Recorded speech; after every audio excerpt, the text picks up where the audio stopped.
Hello student.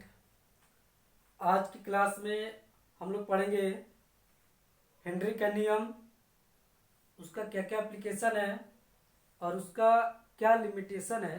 इन सारे चीज़ों के बारे में हम लोग आज डिस्कस करने वाले हैं। इसके पहले हम लोग पढ़े हुए थे कि सॉल्युबिलिटी को अफेक्ट करने वाले फैक्टर्स के बारे में। तो उसमें पहला था nature of solute and solvent. तो उसमें हमने बताया था आपको लाइक डिजर्व लाइक, दूसरा था टेम्परेचर और तीसरा था प्रेशर। तो प्रेशर के लिए बताया गया था कि लिक्विड और सॉलिड की सॉल्युबिलिटी की पर जो है प्रेशर का कोई प्रभाव नहीं पड़ता है, लेकिन गैस पर ये पड़ता है, गैस पर इसका प्रभाव पड़ता है। और इसके लिए हेनरी ने एक नियम को प्रोवाइड किया था। उसी हेनरी के नियम के बारे में हम लोग को डिस्कस करना है। तो पहला हम लोग देख लेते हैं। सबसे पहले इसका डेफिनेशन क्या है। तो इसने बताया था कि at constant temperature the amount of solute, तो सॉल्यूट की बात है तो गैस को समझना है, ठीक है ना। Amount of solute which dissolve in solution is directly proportional to the exerted pressure, ठीक है, एक्सर्टेड प्रेशर। तो कह रहे क्या, किसी विलयन में उपस्थित विलय मतलब गैसीय विलय की मात्रा आरोपित दाब के समानुपाती होता है, ठीक है। कह रहे किसी विलयन में उपस्थित गैसीय विलय की मात्रा आरोपित दाब के समानुपाती होता है। अर्थात यहाँ पर जिसे हम बात कर लेते हैं, इसे सपोज यहाँ पे हम क्या करते हैं ना, गैस इसमें लिक्विड है, ठीक है, लिक्विड है। अब यहाँ पे और यहाँ पे क्या है, गैस है, ये गैस है। और यहाँ पे क्या करते हैं, एक पिस्टन को लगा देते हैं हम लोग, ठीक है, ये पिस्टन है, इस पे एग्जर्ट कर रहा है। तो इस पे जितना प्रेशर को लगाइएगा, जितना प्रेशर को इसमें आप लगाइएगा उतना ज्यादा इसमें गैस जो है वह डिजॉल्व होगा। तो ये कह रहा है क्या कि जो गैस का अमाउंट है वह प्रेशर का डायरेक्टली प्रोपोर्शनल होता है, मतलब एम डायरेक्टली प्रोपोर्शनल पी, ठीक है। मतलब m is equal to K into P, where K is equal to constant which value depends upon the nature of gas, जिसका मान जो है गैस की प्रकृति पर निर्भर करता है। प्रत्येक गैस के लिए के का वैल्यू अलग अलग आता है, ठीक है। एम हो गया mass of gas dissolve in solution, है ना, विलयन में उपस्थित गैस का द्रव्यमान। P exerted pressure on solution, विलयन पर आरोपित दाब है ना, विलयन पर जो दाब को आरोपित किया जा रहा है वह दाब है, ठीक है। तो ये आपका पहला डिफिनेशन आया, मतलब फॉर्मूला है M is equal to K into P. Second, इसका जो डेफिनेशन है उसको हम लोग लिख सकते हैं यहाँ पर। ये जो डेफिनेशन है वो जॉन डाल्टन के द्वारा भी बताया गया था, क्योंकि इन्हीं के एक मित्र थे जिसने क्या किया कि इस अमाउंट को मोल फ्रैक्शन में कन्वर्ट कर दिया और प्रेशर को जो है पार्शियल प्रेशर में कन्वर्ट किया, ठीक है। और उसने डेफिनेशन दिया इसका कि at constant temperature the partial pressure of a gas is directly proportional to the mole fraction of the gas. कह रहा है किसी नियत ताप पर किसी गैस का आंशिक दाब उस गैस के मोल अंश का समानुपाती होता है। एक बार और रिपीट कर रहा है, किसी नियत ताप पर किसी गैस का आंशिक दाब उसके मोल अंश का समानुपाती होता है, ठीक है।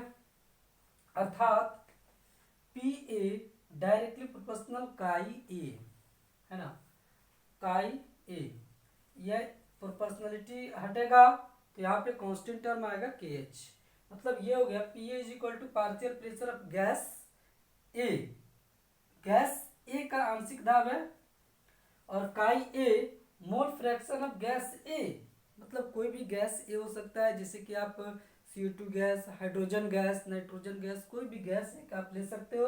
तो कह रहा है कि गैस ए का मोल अंश है और यहाँ पर है के एच। तो के एच है हेनरीज कांस्टेंट, जिसका वैल्यू गैस के नेचर पर डिपेंड करता है, ठीक है ना। कह रहे कि it's value increases with increase in temperature. इसका वैल्यू जो है टेम्परेचर के साथ इंक्रीज करता है, टेम्परेचर बढ़ेगा तो उस गैस का केएच का वैल्यू भी बढ़ेगा। कह रहा है greater the value of KH of a gas lower is their solubility, lower is their solubility in solution. कह रहे क्या, किसी गैस के लिए केएच का मान अधिक है तो वे विलयन में कम विलय होगा, मतलब उसकी विलयता कम होगी। कह रहे क्या, यदि किसी गैस के लिए केएच का मान अधिकतम है तो उसकी विलयता जल में कम होगी। ठीक है, इसका अर्थ ये होता है। ठीक है, तो यहाँ पर ये होगा हेनरी का नियम। तो इस हेनरी के नियम को हमने यहाँ पे डिफाइन किया हुआ है। यहाँ पे दो तरह के फॉर्मूला हम लोग को मिला है। जब मास हो, प्रेशर निकालना हो तो ये फॉर्मूला को हम लोग अप्लाई कर देंगे। अगर मोल फ्रैक्शन से रिलेटेड हो तो ये वाला फॉर्मूला हम लोग अप्लाई करेंगे। ठीक है, इसको नोट कीजिए। और अभी हम लोग देखने वाले हैं इसका एप्लीकेशन क्या है ना, हेनरी के नियम का क्या क्या एप्लीकेशन है, क्या क्या यूज है, उन सारी चीजों को देखेंगे। उसके बाद से उसका लिमिटेशन देखेंगे। नोट कीजिए इसको।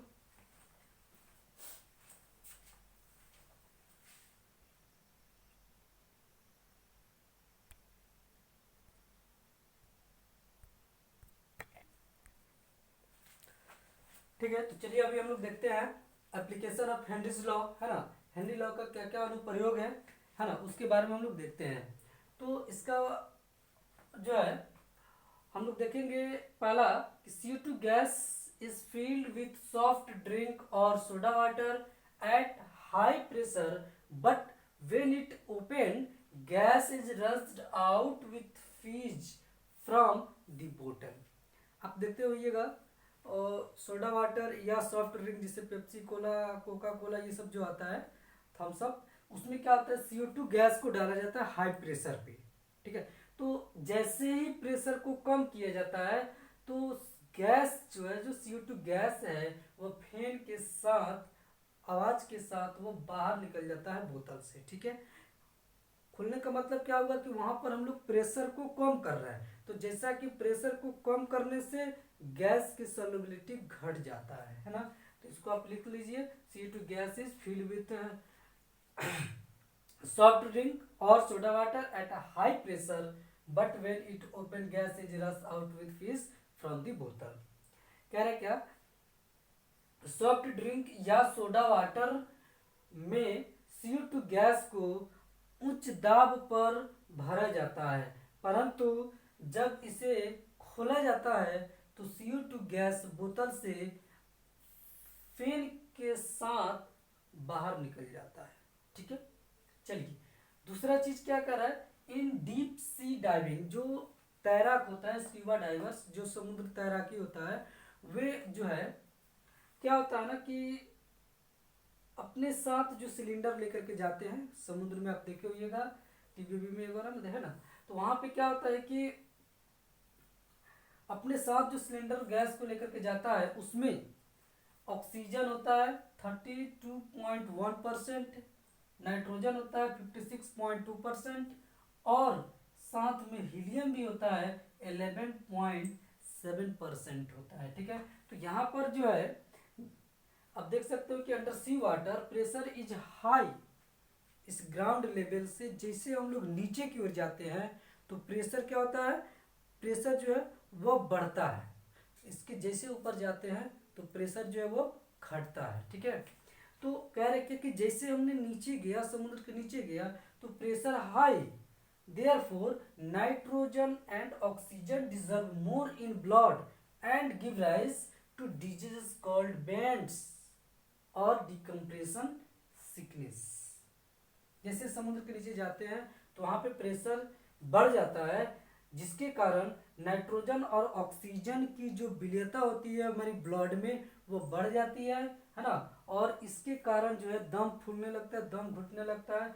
इस बीमारी को हम लोग बोल देते हैं यहाँ पे बेंड्स और डिकम्प्रेशन सिकनेस। ठीक है, हिंदी में इसको नोट कर सकते हैं, है ना। समुद्र की गहराई में जाने पर प्रेशर बढ़ जाता है, जिसके कारण नाइट्रोजन और ऑक्सीजन गैस की विलेयता ब्लड में, मतलब खून में बढ़ जाता है, बढ़ जाता है और बेंट्स या डिकम्प्रेशन नामक बीमारी वहाँ पे हो जाती है। तो इससे बचने के लिए क्या करते हैं हम लोग, देखिए क्या करते हैं ना, नाइट्रोजन और ऑक्सीजन की सोलिबिलिटी बढ़ जाती है, लेकिन हीलियम की सोलिबिलिटी जो होती है ब्लड में वो कम होती है। इसलिए हीलियम को यहाँ पर हम लोग 11.7% जो है डिजर्व कर देते हैं, ताकि उसकी जो मतलब कि सोलिबिलिटी है वो नॉर्मल बनी रहे, है ना। चलिए नेक्स्ट की ओर चलते हैं। तो जैसे कि हमने बताया कि जैसे ग्राउंड लेवल से नीचे की ओर जाते हैं प्रेशर बढ़ता है, और इसके जैसे हाईएस्ट पे जाते हैं, ऊपर जाते हैं, तो प्रेशर घटता है। तो वहाँ पे जैसे जाते हैं पर्वत पे क्या होता है कि ऑक्सीजन गैस होता है, तो वहाँ पे ऑक्सीजन की जो लेवल होती है वो घट जाती है, तो हमारे ब्लड में पूरा ऑक्सीजन नहीं मिल पाता है, जिसके कारण वहाँ पर हमको हीमोग्लोबिन, एक्चुअली क्या होता है हमारे जो श्वसन की प्रक्रिया होती है वो ऑक्सीजन लेता है, और वह ऑक्सीजन जाकर के ऑक्सी हीमोग्लोबिन का फॉर्मेशन करता है, हीमोग्लोबिन में डिजल्व होता है और वहाँ पे ऑक्सी हीमोग्लोबिन का फॉर्मेशन करता है, फिर वही टूट करके कार्बोक्सी हीमोग्लोबिन बनाता है, और वहाँ से टूट करके CO2 गैस का फॉर्मेशन करता है, जिसके कारण हमारा ये जो श्वसन की प्रक्रिया वो बरकरार बनी रहती है और हमको एनर्जी मिलता है। लेकिन यह जो प्रोसेस है हमारी बॉडी में वह नहीं हो पाता है, इसलिए कि वहाँ पर पूर्ण रूप से हमको जो है ऑक्सीजन गैस नहीं मिल पाता है। तो इसलिए वहाँ पे क्या होता है, आदमी मर सकता है, ब्रेन हेमरेज हो सकता है, और एक बीमारी होता है, सोचने की क्षमता जो होती है वहाँ पर समाप्त हो जाती है। हो सकता है कि हमेशा के लिए हो जाए, है ना। ये आदमी जो है वो वीक फील होता है, इसलिए कि वह शोषण की प्रोसेस नहीं हो पाती है, हमको एनर्जी नहीं मिल पाता है, और वहाँ पे जो बीमारी होती है उसका नाम होता है एनॉक्सिया, एनॉक्सिया नामक बीमारी हो जाती है। तो इससे बचने के लिए हम क्या करते हैं ना, सिलेंडर को लेकर के ऊपर जाते हैं, पर्वतारोही जो भी होते हैं, तो कह रहे हैं कि at high altitude the partial pressure of O2 oxygen is less than at the ground level. The concentration of O2 in the blood becomes low. We feel weak and unable to think clearly. This disease is called anoxia. ठीक है, करे ऊंचाई पे oxygen gas की आंशिक दाब ground level से कम हो जाता है, मतलब सतह से कम हो जाता है, जिसके कारण ब्लड में ऑक्सीजन की सांद्रता कम हो जाती है, लो हो जाती है ना। तो हम कमजोर फील करते, मतलब महसूस करते हैं, और हमारी जो सोचने की क्षमता होती है वह समाप्त हो जाती है, और इस बीमारी को बोलते हैं एनॉक्सिया। इस बीमारी को हम लोग क्या बोल रहे हैं, एनॉक्सिया बोल रहे हैं, ठीक है ना। तो ये इसका एप्लीकेशन है। तो हमने क्या देखा कि इसका बहुत सारे आपको पर ये इंडस्ट्री में यूज किया जाता है। इसका जो भी कार्बोनेटेड जो वाटर, मतलब कि ये ड्रिंकिंग है पीने वाला चीज़ है, उसमें CO2 गैस को डिजल्व किया जाता है, तो हाई प्रेशर को वहाँ पे एग्जर्ट किया जाता है। दूसरा चीज़ है कि जब हम लोग अंडर ग्राउंड जाते हैं, हम लोग अंडरग्राउंड जाते हैं, सी वाटर में जाते हैं, तो भी हम लोग को वहाँ पे जरूरत पड़ता है इसका। और जब हम लोग हाईएस्ट पे जाते हैं, वो भी वहाँ पे हम लोगों के लिए हेनरी का एक एप्लीकेशन का यूज करना पड़ता है, ठीक है। ये होगा इसका एप्लीकेशन, है ना, एप्लीकेशन ऑफ हेनरीज लॉ। अभी इसका हम लोग देखेंगे क्या क्या लिमिटेशन है, इसका लिमिटेशन भी है, उस लिमिटेशन को भी हम लोग यहाँ पर देखने वाले हैं। पहले आप इसको नोट कीजिए।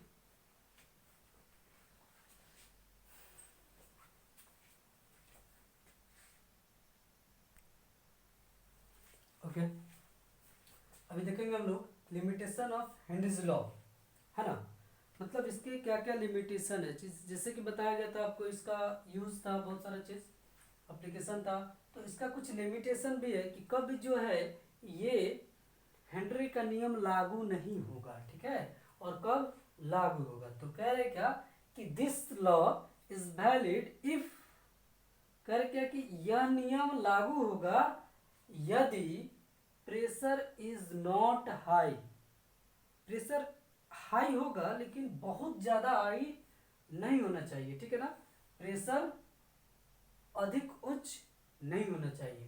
दूसरा चीज क्या रहा है कि temperature is not very low, temperature जो है बहुत कम भी नहीं होना चाहिए। इससे क्या होगा, अगर टेम्परेचर बहुत कम हो जाएगा तो ये कंडेंस होने लगेगा, है ना, गैस, तो वो उसकी सोल्युबिलिटी पर भी इफेक्ट पड़ जाएगा। तो कह रहे क्या कि this gas is not highly soluble, highly soluble नहीं होना चाहिए। अगला कह रहे कि the gas does not react chemically with the solvent. जो गैस होता है वह सॉल्वेंट मतलब विलायक के साथ रासायनिक रूप से अभिक्रिया नहीं करने वाला होना चाहिए। कहने का अर्थ है कि ये जो लॉ है, हेनरी का नियम है, वह गैस की सॉल्युबिलिटी के लिए ही वैलिड है। तो ये कब कब वैलिड है? तो प्रेशर हाई नहीं होना चाहिए। दूसरा चीज है कि प्रेशर बहुत कम भी नहीं होना चाहिए, है ना। और gas is not highly soluble, है ना। गैस जो है वह हाईली सोल्यूबल भी नहीं होना चाहिए, बहुत तेजी से जो है सोल्यूबल नहीं करना चाहिए। दूसरा चीज है कि gas does not react chemically with the solvent, विलायक के साथ गैस रासायनिक रूप से अभिक्रिया नहीं करने वाला होना चाहिए।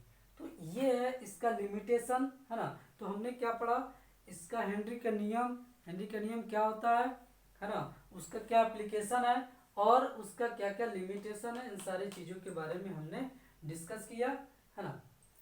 इसके बाद हम लोग इस पे क्वेश्चन करेंगे, हेनरी के नियम पे बहुत सारे क्वेश्चन है, सारे क्वेश्चंस को हम लोग क्लियर करेंगे ना। एनसीईआरटी का भी क्वेश्चन है, उन सारे क्वेश्चंस को हम लोग एक एक करके देखेंगे।